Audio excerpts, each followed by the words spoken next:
Senhores, hoje é 15 de março de 2025 e nesse vídeo aqui eu vou contar uma história para vocês sobre o dia em que todos nós repensamos as nossas vidas, né? Faz 5 anos exatamente hoje que foi paralisado o futebol por causa da pandemia. Todas as atividades esportivas do Brasil foram, acho que no mundo também, né? Eu não lembro, mas aqui no Brasil foi no dia 15 de março. Eu vou contar para vocês o que isso repercutiu na vida de um narrador esportivo, né? De uma pessoa que vive do esporte. E esse vídeo é um pouco para desabafar mesmo e para compartilhar esse momento com vocês. Para quem gosta, né, de acompanhar um pouco de como é a nossa vida aqui e tudo mais. Você sabe que quando tudo parou, eu tinha acabado de ser contratado pela Band News FM, eu estava lá há exatamente um mês. Tinha feito alguns jogos, em fevereiro começaram os casos no Brasil e tal, finalzinho de fevereiro, teve o carnaval, né, e tal. E aí, já na última semana aí dessa primeira quinzena de março, teve um São Paulo e Santos no Morumbi sem torcida, que foi uma tentativa de controlar a situação. E a gente fez essa narração nos estúdios da rádio, já com a gente meio ali, né, fora, já usando máscara e tudo mais. Eu, Fábio França, Aline Fanelli e acho que o André Coutinho tava, agora não me recordo, mas ali tudo parou. E quando parou, eu vivi talvez o maior dilema da minha carreira. Porque você, quando é narrador esportivo, você imagina várias coisas como a pior coisa que pode acontecer. O que é a pior coisa que pode acontecer para um narrador esportivo? Até 15 de março de 2020, era você não ter um trabalho, era você não conseguir um espaço importante para narrar os grandes jogos, realizar os seus sonhos, participar dos grandes eventos, ter um bom salário, construir uma carreira, não conseguir esse espaço e ter que fazer outra coisa, certo? Eu já tinha bastante tempo de profissão, mas tinha acabado de mudar de emprego. Saído da CBN e ido para a Rádio Band News FM. Só que em nenhum momento passou pela minha cabeça, certamente de nenhum narrador esportivo no mundo, que o fruto da nossa profissão poderia deixar de existir.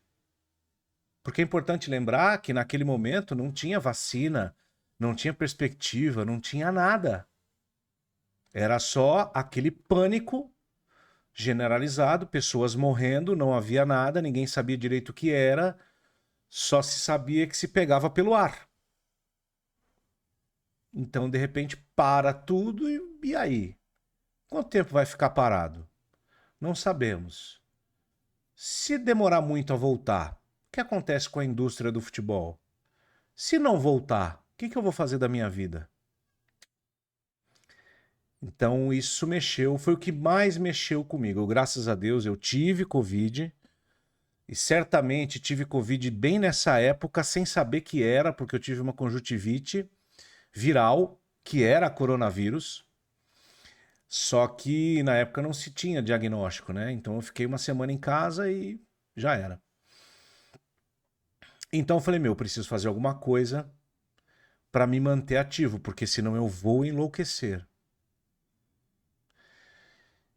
E aí eu vi as rádios todas parando, o esporte ficando sem assunto, não tem jogo, não tem nada, não tem notícia. E eu me joguei no jornalismo comum, no jornalismo geral, que a gente fala, no jargão da comunicação. Eu me prontifiquei a apresentar os jornais da Rede TV, foi aí que eu comecei a apresentar na bancada os jornais da Rede TV efetivamente, porque o campeonato turco, que era o que a gente fazia na época, também parou, e ainda demorou um pouquinho mais para parar, mas também parou, e aí o acordo que nós tínhamos com o DAZN para o italiano e para o turco, ele parou, porque parou o futebol, parou o acordo, perdemos o campeonato, não tínhamos mais evento esportivo nenhum, não tinha nada acontecendo. Então eu fui para a bancada do Rede TV News e me prontifiquei a fazer da minha casa reportagens para a Band News FM de alguns temas genéricos. Então, poxa, como é que fica a coleta de lixo em São Paulo ou nas grandes cidades com a pandemia, por exemplo? Então, eu dava meia dúzia de telefonemas, tal. Pesquisa de vacina, como é que estava, testes, comportamento de contaminação. Eu comecei a ajudar a redação nesse sentido, para me manter ativo, para me manter relevante, porque na minha cabeça eu passei a trabalhar com o pior cenário que eu jamais imaginava que fosse pensar na vida, que era de não ter mais o futebol para narrar. Olha que loucura, né? A gente viveu isso por uns 4 meses e as pessoas morrendo e não tinha vacina. Eu tive amigos, Napoleão de Almeida passou por um momento difícil, mas depois, em dezembro, pessoas conhecidas e queridas como Rodrigo Rodrigues, com quem eu trabalhei, perdeu a vida nisso e você não sabe como lidar. Para mim era muito difícil ficar em casa porque eu tô acostumado a ir para a rua o tempo todo, a fazer as coisas, a ir para cabines, e eu tava ali amarrado. Engordei muito. Foi um momento muito ruim, assim, psicologicamente, para todo mundo, mas da perspectiva de um narrador esportivo, o que mais me pegava era isso. Era como você ter dinheiro e não ter comida para comprar. Eu estava ali, na rádio, empregado, mas o esporte, aquilo que nutre o meu trabalho, parou e não se sabia se iria voltar e quando iria voltar. E aí a própria indústria do futebol fez uma força, né? Tinha muita gente trabalhando em polos diferentes em relação a essa questão. Infelizmente, acho que isso fez com que demorasse um pouco a gente entrar no eixo de novo. Mas em agosto, as coisas começaram a ameaçar voltar. E aí a gente teve a oportunidade de narrar as finais do Campeonato Carioca, que foi o primeiro que voltou. Ali no encaminhamento de mata-mata para a decisão do título, né? Quarta de final e tal. O pessoal, a Band News FM tinha uma equipe no Rio, essa equipe deixou de existir na pandemia. Durante a pandemia, o Dirceu Maravilha também parou de narrar na rádio. E aí eu fiz essas finais e as coisas foram voltando depois. E em seguida, inclusive, houve o contrato do Brasileirão para as transmissões no exterior, o que fez com que a N Sports nos contratasse definitivamente. Então, no fim das contas, eu acabei até ganhando um outro emprego depois.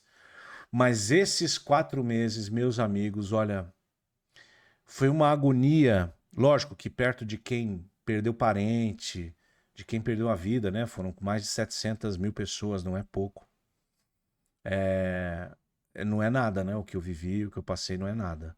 O que eu queria dividir com vocês é da perspectiva de um narrador esportivo, como essa pandemia que exatamente hoje completa meia década já de existência, onde ela pegou.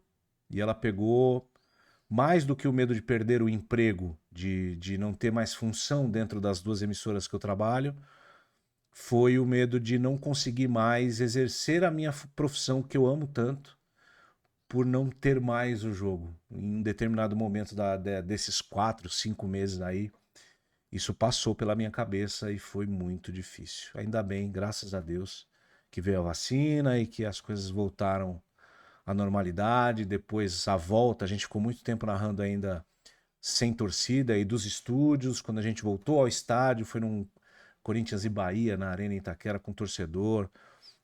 Foi muito legal. A gente chegou a fazer a final da Libertadores em 21, no meio da pandemia, com o público, que foi uma loucura, mas eram convidados, né? Não era estádio cheio exatamente. Ali a gente sentiu um pouquinho desse retorno mais forte, mas a normalidade mesmo veio no segundo semestre de 21, né? Com a vacina já um pouco mais difundida. Era isso que eu queria dividir com vocês nesse dia tão emblemático. Valorizemos o que a gente tem na nossa vida, porque de uma hora para outra tudo pode mudar e a gente fica sem chão. Se você curtiu esse vídeo, deixa o like pra gente, inscreva-se no canal, deixe o seu comentário. Como é que foi para você enfrentar a pandemia que hoje completou 5 anos do seu impacto maior no futebol, principalmente. Valeu, até o próximo vídeo.